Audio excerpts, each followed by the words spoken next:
Log on to patreon.com/Dane Calloway or paypal.me/Dane Calloway to support me, my channel, and my content. Any amount is very much appreciated, and I humbly thank you.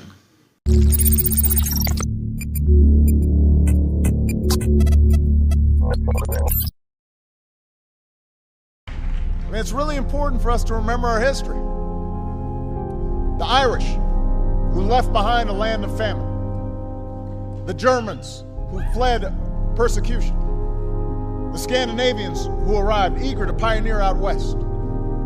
The Polish, the Russians, the Italians, the Chinese, the Japanese, the West Indians, the huddled masses who came through Ellis Island on one coast and Angel Island on the other. Now,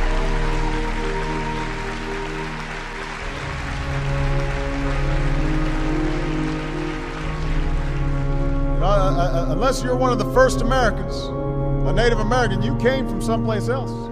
Somebody brought you.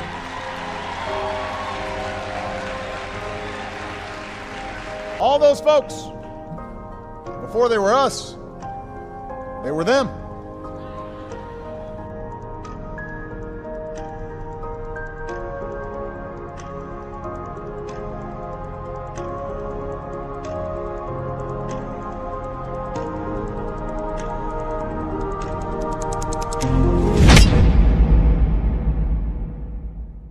In today's world, millions of Aborigines of America are settling for a complex description of their historical ethnicity, based solely on the fictitious thoughts of particular key individuals who were assigned with the responsibility of allegedly documenting a resident's race, color, and genealogy. These individuals were entitled as census enumerators, also known as census takers, which are federal government unsupervised employees who allegedly went from town to town, city to city, and door to door, deciding who was of what race and documented the families they meet as such.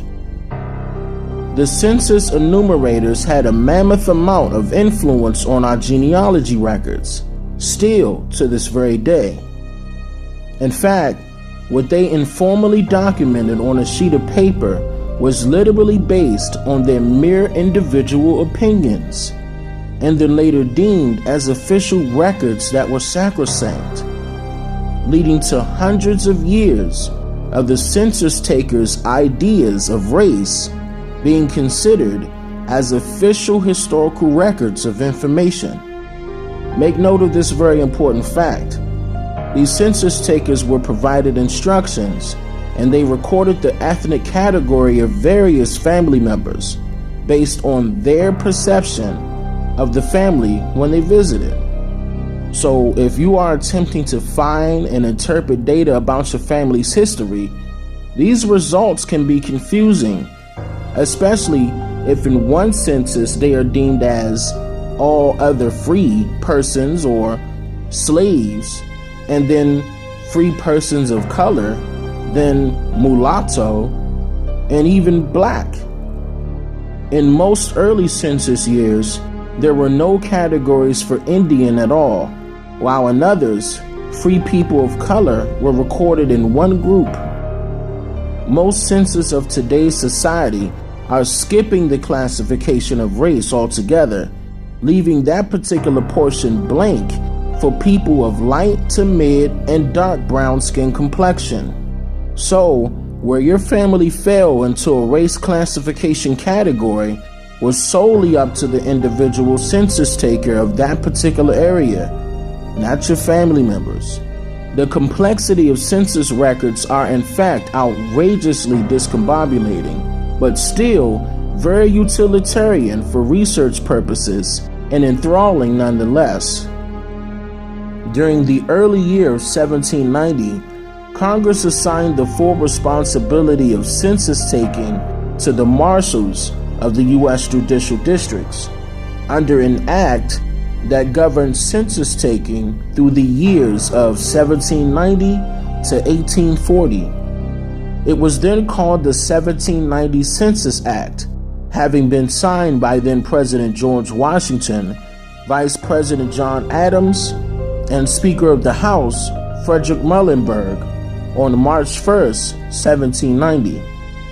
During that time period, there were many open political debates about who should be counted, and should slaves be counted as equal to the same as free whites.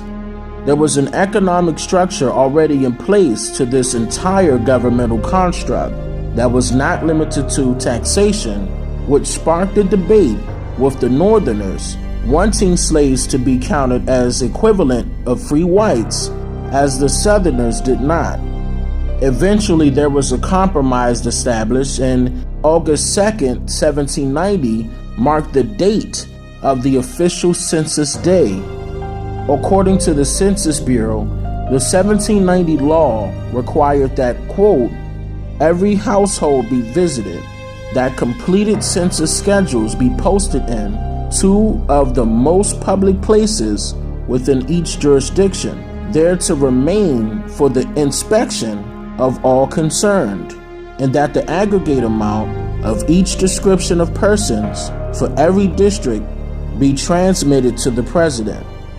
Census enumerators were required to record a total of 6 inquiries in the 1790 census, calling for the names of the head of the family and the number of persons in each household of the following descriptions: free white males 16 years and older, free white males under 16 years old, free white females, all other free, and slaves. The marshals were instructed to identify free white males by age brackets. It was noted that this tactic was designed to determine the country's industrial and military capabilities. Whomever refused to answer the enumerator's questions were assessed a hefty $25 fine. Under the general direction of then Secretary of State Thomas Jefferson, the marshals took the census in the original 13 states, plus the districts of Kentucky, Maine, Vermont, and Tennessee. Both George Washington and Thomas Jefferson expressed skepticism over the final count, expecting a number that exceeded the 3.9 million inhabitants counted in the census. What is also important to note, there were various census instructions given to the census takers concerning Indians during the early 1790s and throughout the 1800s. In the 1790s, census takers were notified of specifications stating, quote, omitting Indians not taxed, distinguishing free persons, including those bound to service, from all others. During the year of 1800, instructions were slightly adjusted, stating that Indians living off of reservations and not, quote, wild, would have been recorded in the, quote, all other free persons column on the census form. The classification options were free white, slave, and all other free persons, just adding the word persons to the already established term all other free used on the 1790 census. Interesting enough, the Indians living in the, quote, wild, generally meaning plains, and the Indians in the West or on reservations were not taxed, but those who were enumerated were recorded in the, quote, all other free column on the 1790 census. Once the Constitution called for a census of all, quote, persons excluding Indians not taxed, many other adjustments were made to the classifications taken by the enumerators, mainly due to the sole purpose of apportioning seats in the House of Representatives and assessing direct federal taxes. On March 2nd, 1807, President Thomas Jefferson signed the act to prohibit the importation of slaves into any port or place within the jurisdiction of the United States. This act deemed it unlawful to, quote, import or bring into the United States or the territories thereof from any foreign kingdom, place, or country, any Negro, mulatto, or person of color with intent to hold, sell, or dispose of such Negro, mulatto, or person of color as a slave or to be held to service of labor. This act came into effect as of January 1st, 1808 and beyond. Keep in mind that these familiar terms that I just mentioned, like Negro, mulatto, and person of color, were not used as official classifications of race on the census during this time period. In fact, in the year of 1810, there were very few adjustments made to the third census, making Indians living off of the reservations recorded in the quote, all others column of the census form. This time around, the options were, quote, free white, slave, and all other, in replacement for the 1790 and 1800 census option, all other free persons. Soon after that, the War of 1812 made American history. It was a war declared by then President James Madison because of the discovery of Great Britain supporting many Indians with rebelling against white settlers in America. This war between the United States and Great Britain lasted until the year of 1815, and I'll be sure to produce a documentary about this topic at a later time. Moving forward into the year of 1820, the census made some critical adjustments to the classifications of race on their forms. This time, the Indians that were living off of reservations were recorded in the quote, free colored persons category. Note that this is the first time ever recorded by the census utilizing the term colored. Other options included on the form were free whites, slaves, and all others except Indians not taxed. So generally speaking, the Indians not taxed is referring to the Indians living on reservations under the aid and care of government agents or roaming individuals or in bands over settled tracts of the country.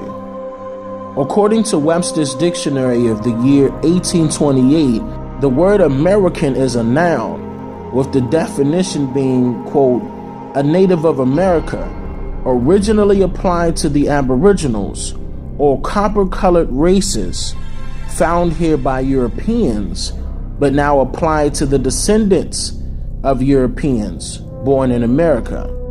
On March 4th, 1829, Andrew Jackson began his presidency in the White House. Then February 22nd, 1830, Senator Hugh White proposed a bill from the Committee on Indian Affairs called the Indian Removal Act. According to the LLC, the Indian Removal Act was signed into law by President Andrew Jackson on May 28, 1830, authorizing the president to grant unsettled lands west of the Mississippi in exchange for Indian lands within existing state borders. A few tribes went peacefully, but many resisted the relocation policy. I go into full detail concerning the Indian Removal Act and the Trail of Tears in this video I will link above. If you did not see that link on the screen, you may check the link in the description section of this video as well to learn more. I highly recommend you do so. By the 1850 census, another change took place whereas the categories for race were now white, black, and mulatto. What is very important to note, if a person looked light, mid, or dark brown and was an Indian, the census takers recorded them as M for mulatto. According to Webster's Dictionary of the year 1828, mulatto is defined as, quote, a person that is the offspring of a negress by a white man or of a white woman by a Negro. And that's what I thought. It's really an exercise in counting before I started to do research. And I started to look back since 1790 of how we counted Americans along racial and ethnic lines, and back then it was color. In 1850, we had a category mulatto to try to capture the amount of racial mixing.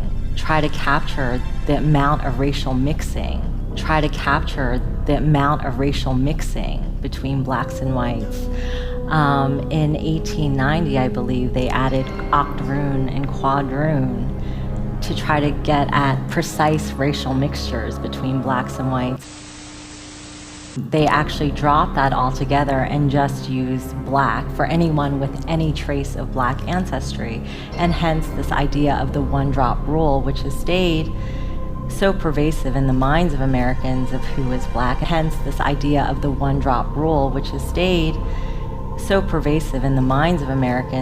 is black. And so as a result of all these practices, I think Americans have become very attuned to identifying blackness and constraining that racial category in ways. They were instructed to be, quote, particularly careful to distinguish between blacks, mulattoes, quadroons, and octoroons. The word black should be used to describe those persons who have 3/4 or more of black blood. Mulatto, the persons who have from 3/8 to 5/8 black blood. Quadroon, those persons who have 1/4 black blood. And octoroon, those persons who have 1/8 or any trace of black blood. Confusing, right? How did they able... let me keep going. In one of my previous videos called The Untold Truth About the $5 Indians, I stated that the U.S. government created a separate freedmen's list specifically designed to rule out all copper-colored Indians from receiving any newly established benefits and land allotments. Now, shortly after that, the U.S. government listed all full-blooded indigenous aborigines of America as black or colored as their classification of race documented inside of the 1900 census, while simultaneously, white U.S. citizens were allowed to become identified as Indians by merely paying the Dawes Commission a whopping total of just $5 for each white adult and child to be listed on the Dawes roll. So now, from the late 1880s to April 1st, 1902, public notices were passed around detailing that other, quote, claimants can legally make their cases for freedmen enrollment. This motion single-handedly allowed all white citizens the rights to legally cede Indian lands of America, reparations, plus the optimized benefits having been set in stone by way of many previous U.S. and Indian treaties. Now, jumping over to the 1930 census, it gave instructions to the census taker stating, Negroes, a person of mixed white and Negro blood should be returned as a Negro, no matter how small the percentage of Negro blood. Both black and mulatto persons are to be returned as Negroes without distinction. A person of mixed Indian and Negro blood should be returned as Negro unless the Indian blood predominates and the status as Indian is generally accepted in the community. And then it goes on to say, Indians, a person of mixed white and Indian blood, should be returned as Indian. At this time, I want to state some critically important information that millions of so-called African Americans need to know about because, of course, it won't be talked about. Going back to the year of 1861, black and white northern abolitionists pushed for the creation of a Freedmans Bank. Now, these banks were said to have helped former slaves with developing positive habits of financial responsibility, while allegedly assisting their transition from slavery to freedom. So 4 years later, on the date of March 3rd, 1865, Congress created the Freedmen's Savings and Trust Company, which was later referred to as the Freedmen's Bank.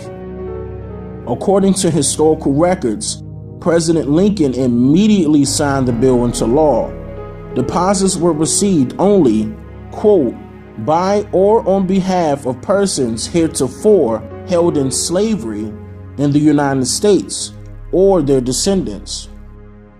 Up to 7% interest was allowed for deposits, and any unclaimed accounts were to be pooled into a charitable fund that was used to educate children of former slaves, allegedly.